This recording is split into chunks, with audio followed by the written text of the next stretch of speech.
I know. We're having Let's a good talk time, about man. trades. Let's talk about trades. Talk about trades. Yes. Okay. Trades. Let's talk about trades. So again, quickly, this is very tough. Like fans, if you listen to the NBA Coach T NBA show, you listen to the Coach T college football show, you listen to the Coach T NFL show, you listen to the Coach T whatever the heck we want to do next, you're gonna realize, like, I try to be very honest. Like, this is very hard to do, and I mentioned it earlier, the reasons why. Okay, but we're gonna try to give you guys some players and some potential trades that have playoff and possibly championship implications. If they were to happen. So BG, we'll begin with you. The fans understand that, yeah, we're not experts and we're not GMs for a reason, even though we maybe feel like we could be GMs, but we're not GMs for a reason. Not yet, at least. But we want to give you guys at least a little something, kind of gets into our thinking and, you know, where we think the NBA season could go if these trades do potentially happen. So BG, you're up first.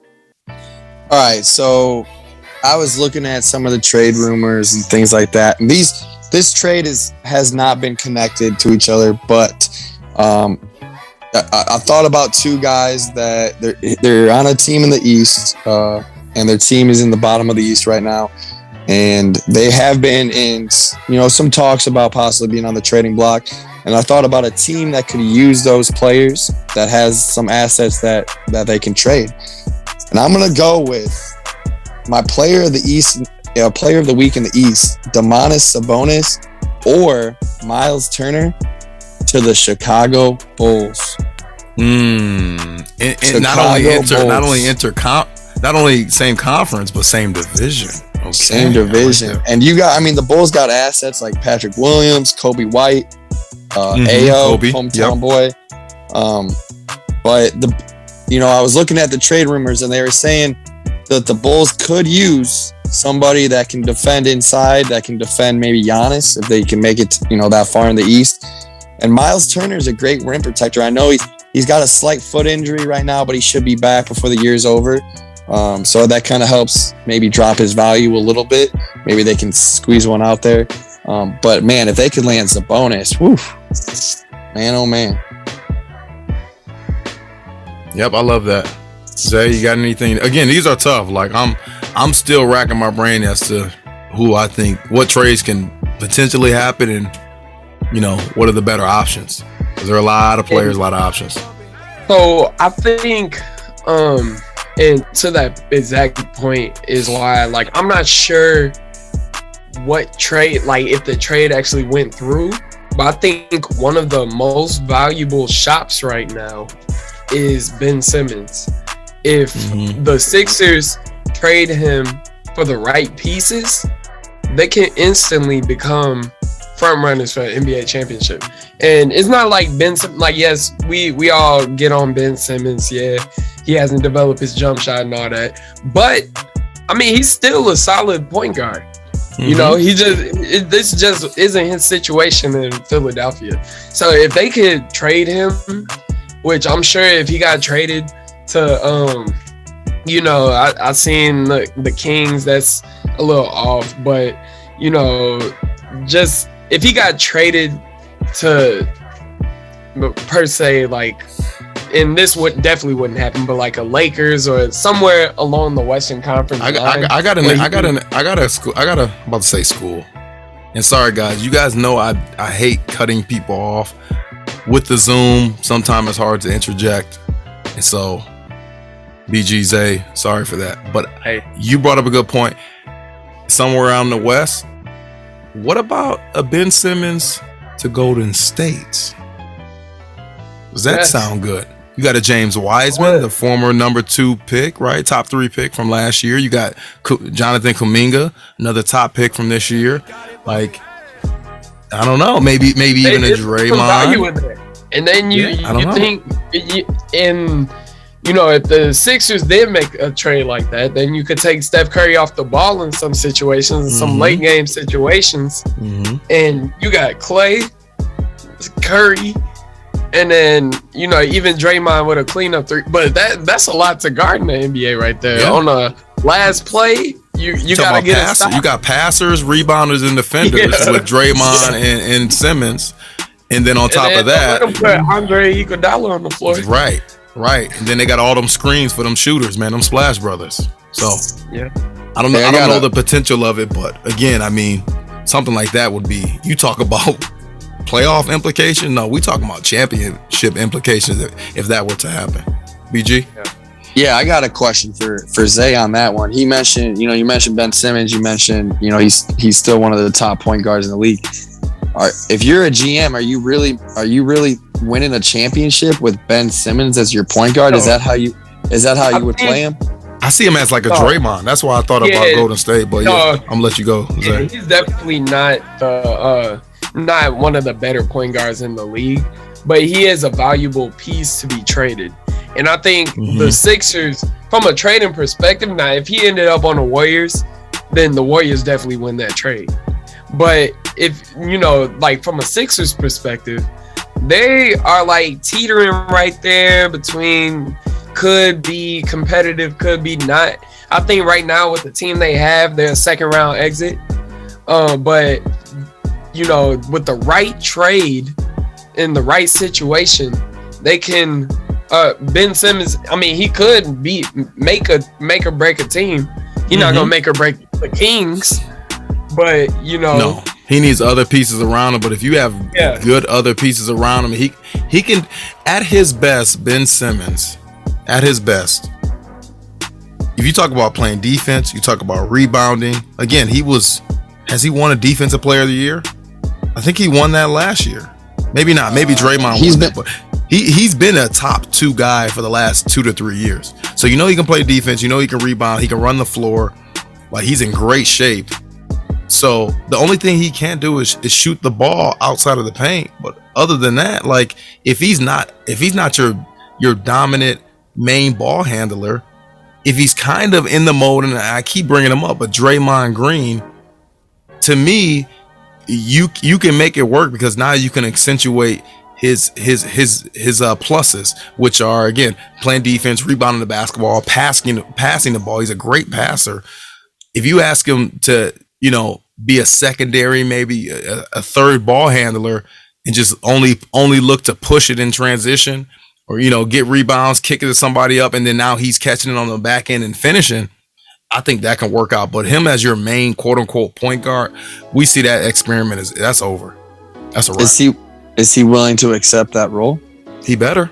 To me, you're gonna have to. To me, this is, I would hope, okay, and I hope we got the right people in his ear, but I would hope this is a learning opportunity for that young man. Again, he's still very young, extremely young. I don't think he's 24 yet, 25 yet. I mean, he's extremely young man.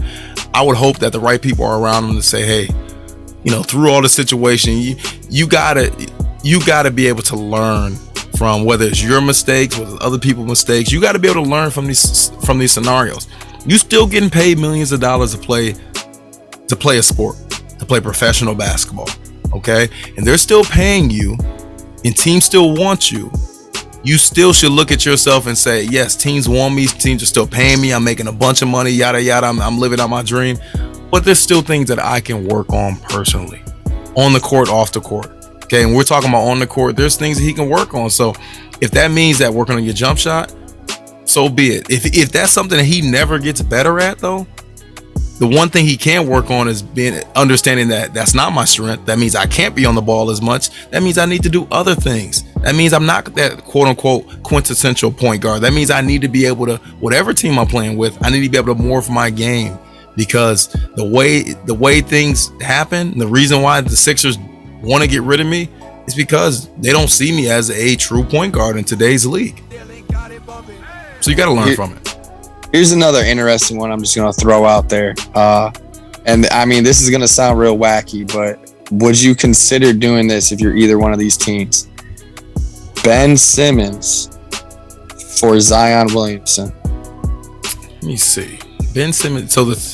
So you got a guy who's been injured. Yep. I mean, Keep it going. He's been injured, but he is, he's a box office guy in Zion. But is he gonna last? He's gonna last, right? So, and Ben Simmons on the other end, he's been the total opposite of that in terms of he's been ultra durable. Like, I don't think he's missed many games in his career besides obviously this stretch. But other than this year, he's been very reliable and very durable. So, yeah. Because the way I see it, I mean, yeah, the Sixers are trying to win right now, but you could also be looking towards next year as well. Who knows? Zay? You know? Yeah, I think that's one of those things that's like, it could happen, but that's an instant waste of money, you know. Zion, Twitter would melt down. Yeah. He's a smart basketball player. He collecting his check right now. I think even he knows that like his best interest is to continue to collect his check and just chill. You know, if he gets traded, I can see Zion going out west. But the Sixers, with all they have going right now, like you said, you called it out as a wacky trade. That'd definitely be very wacky for them to trade for Zion, who is a complete liability at this point. Yeah. Well, okay. Since we on it, we talking about the elephant in the room. Okay, what about Simmons for? You hear this a lot, and this is, you know, they say Daryl Morey, the GM for the 76ers, they say this is his dream trade, getting this guy that he had in Houston, getting him from Brooklyn. We talking James Harden, Simmons for Harden. Is that feasible? Is that something that makes sense for either team? Who says no? Who says no in that trade? Kevin Durant. Oh yeah. The Nets are not doing that, man. Well, yes, and I would agree with that. But before you guys fully answer, there's a chance that Harden doesn't re-sign it. He has a player option this year, so he could potentially not re-sign after this season. That's true, but I don't know, man. James Harden, he's definitely not coming back. We talked about that on earlier shows. You think so? I don't know if I agree with that. I believe so. Okay. I believe it might have been BG that was saying he agreed as well. But I think after this year, with all that he's went through, somebody's leaving that group. Not all three of them will stay. I mean, whether it's KD, I think KD is the least likely to leave. But either James I think Harden's the obvious choice out of those three if you had to choose. Yeah, exactly. So it's he wants to win a championship, but at the end of the day, I don't think it's gonna happen this year, and that's what's gonna, open that door for him. So I mean, you don't think they have a chance? I'm just thinking hypothetically. Not that. Let's say this trade happens, and again, I'm just throwing out scenarios. This is the fun part of it. What if Harden does go to the Sixers? Harden and Embiid, that's a pretty good 1-2 punch. You don't find it. What other 1-2 punch? I mean, that's up there with the other 1-2, with the other duos in the league right now. Yeah, and I think that could really be considered like a Kobe, Shaq caliber. Yeah, type of deal, right? And then you got. I don't know if he would have to be a part of the trade, but then you have Tobias Harris. Who's not a bad third piece. So I don't know. Russell Westbrook, does he get traded? Thing about that trade. Yes, I was about to say that. What about Westbrook and Simmons in some kind of deal? Well, let's do this before you. Okay, Westbrook, BG or not BG, Zay. Were you going to hit on that point again and talking about Harden and Embiid? Yeah, I think that trade, if it were to consist of Harden and Simmons, I think they would have to give up. The Sixers would have to give up somebody. Yeah, they don't have to give up a boatload. Yeah. So Tobias is out of here. Sorry. He definitely has a lot of value. He's probably one of the most valuable players in the NBA right now. And so I definitely don't see they either giving up draft picks, taking a loss on a couple drafts for the next few years, or they adding a third team. That's the thing people got to realize. There's always potential of an extra team, a third team. So it's much harder. It gets way more complicated, but it's been pulled off before. BG, you hit on it. Westbrook, does he get traded from the LA Lakers? Here's the thing. Nobody wants his contract, man. 44 That's mil. what it is. Yeah. Nobody wants to take that off. He reminds me a lot of, and this player's not playing, but we talk about contracts. John Wall. When's the last time you heard of his name? He's about at that $45 million mark per year. That's a lot of freaking money. Jeez Louise. I couldn't imagine what 45. A lot of money to be sitting around too. But look, also too, LA, California, that 45 turns into 20 real quick. Like, that's getting cut way more in half. But when you in Texas, no state income taxes, whoo. I don't know if I'm trying to leave Texas, man. Trade me to Dallas, maybe to the Spurs, or trade me to the Miami Heat somewhere in Florida. I'll go to the Magic if I'm John Wall. Like, I'll go to anywhere they got no state income taxes. But to me, Wall and Westbrook, clearly not the same player. One is actually playing, one hasn't played in forever. But you talk about the large balloon number that they have of a contract. To me, they're kind of in that same conversation when you talk about the actual sheer large millions that they're paid per year. Yeah, you said something about Miami. I'm blowing through money in Miami. I can't be in Miami. There ain't no way. No way. Hey, speaking of Miami, look at us. We so good at this. Player that, and again, it's funny. I don't know what his trade value would be. It would be very interesting to see if I was behind closed doors and, a fly on the wall in some of these meetings, what teams actually thought about him. Been very injury prone, and maybe it's a little bit of my Indiana Hoosier bias, but Victor Oladipo, he's on the Miami roster. Like, he could get healthy and help that team, or he could be traded, get healthy, and potentially help someone else. I'm just naming off some other players. We talked about John Wall, James Harden. We talked about Ben Simmons, Russell Westbrook. Again, that contract number is just too crazy, man. Ben Simmons, Jeremy Grant from Detroit Pistons. Grant. Yep. Who else? Right now. Who else you got? BG Grant, De'Aaron Fox, right? Sacramento. To me, Sacramento is going to be a buyer this trade deadline. Miles Turner. Yes, you hit on, did a great job of that. I probably should have just said, hey, top guys who think will get traded, probably a list of 10 to 15 guys, and just talk about what we ended up doing now, just talking about their trade value and where we think they can go. But as a team, I definitely think Sacramento is going to make a move. Like, I would be surprised if they don't. Who are some other guys here? Miles Turner, you talked about that. Gordon Hayward, potentially. Like, we talk about the Hornets and what they're doing. I mean, when you have just players on the wing, you obviously have the point guard. You got LaMelo, you got Terry Rozier, you got Miles Bridges, Gordon Hayward. I mean, at some point, it's like, do you need all those guys? And Hayward is one of those guys where he probably gets paid the most out of. No, not even probably. He gets paid the most out of all those guys. But you can get a lot of the same production, especially from a Miles Bridges, for much cheaper right now, until you actually have to pay Miles Bridges, which is probably a year or two away. So do you want to trade a Gordon Hayward and then make a move? Another name that I really like, Charis Levert.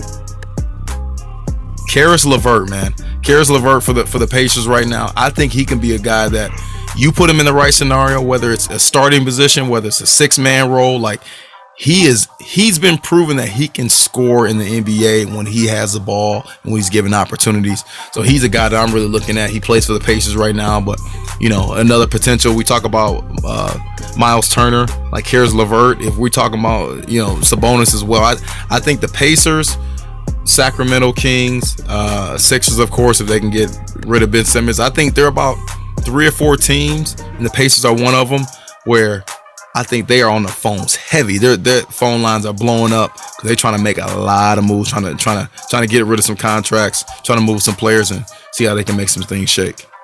Well, one thing we didn't mention when we talk about trade deadlines, like you keep bringing up the Kings, like they're bottom 3 in the West right now. At what point are you trying to tank for a draft pick? They've done that so many years. We talked about it last show. They've had the longest playoff drought in NBA history. They're at like 21 years. But they're sitting at 18 and 34 right now. Yeah, they're bad. Are they making a playoff push in the West? No, they're not. They're not. Sacramento's they're not making a playoff push right now. They're in NBA purgatory. They're not making a playoff push. They do not attract. They do not attract free agents. Just history shows free agents do not sign there without being traded there. They do not sign on their own volition, and they don't have seemingly an impact player to the point where they have a player that can lead them at least to the playoffs year in and year out. Like I love De'Aaron Fox.